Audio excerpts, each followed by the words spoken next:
धार्मिक दृष्टिकोण दृष्टि माघ मासटी अत्यंत गुरुत्वपूर्ण।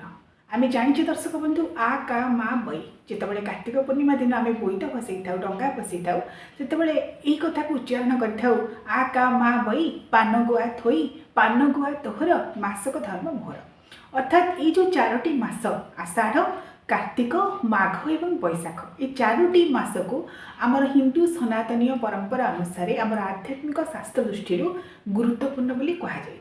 जेते प्रकार होम यज्ञ जप तप स्नान दान यसबू विधि को यही चारि मासरे अवलंबन करने परामर्श दि जाए।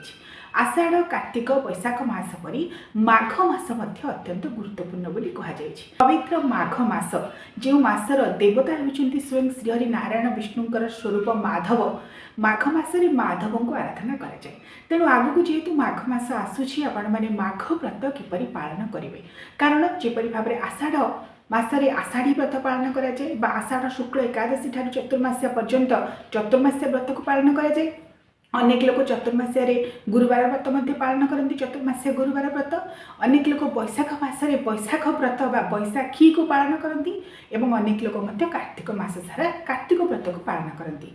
सेहीपरि दर्शक बंधु धर्म अर्जन दृष्टि पुण्य अर्जन दृष्टि माघ व्रत पालन कराए। माघ मासरे माघ कृष्ण प्रतिपदा ठारू माघ पूर्णिमा पर्यंत एक मास व्यापी माघ व्रत को पालन कराए। एवं जो मैंने सूर्य गणना अनुजाई संक्रांति ठारू मास धरुछंती से माने पवित्र मकर संक्रांति जहाँ आगक आसूची सेही दिन ठारू मकर मासर शुभारंभ होतिबारु से माने सेही दिन ठारू माघ मास को पालन करेंगे माघ व्रत को पालन करेंगे। तेज अन्य माने जो माने चंद्र गणना अनुजाई पूर्णिमारू मास गणना आरंभ करथांती से माने माघ कृष्ण प्रतिपदारू माघ पूर्णिमा पर्यंत एक मास व्यापी माघ व्रत पालन करेंगे। संस्कृत भाषा रे माघ शब्दटी आसी माघ अर्थात समस्त प्रकार पापरू मोक्ष व मुक्ति पाइबा से जो माने यही मास सारा माघ व्रत को पालन करी श्रीहरि नारायण विष्णु देवादेव महादेव एवं सूर्य नारायण को पूजा करते जप तप एथिरे निजको निमग्न करती ईश्वरीय चेतना लीन रहती से माने समस्त प्रकार पापरू तरी जाती मुक्ति पाई बोली विश्वास करा जाए। तेबे जहाँ आमर शास्त्रीय विधान रही केते गुड़े नियम रही से नियम को पालन करी माघ व्रत को पालन करा जाए।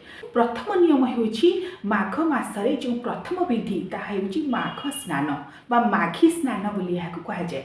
जो मैंने माघ व्रत पालन करेंगे से माने निश्चित भाव में माघ स्नान करेंगे ब्रह्म मुहूर्त अर्थात सूर्योदयर पाखापाखि 1.5 घंटा पूर्वर यही माघ स्नान कराए। माघ स्नान कले अशेष पुण्यफल मिलता है बोली विश्वास कराए।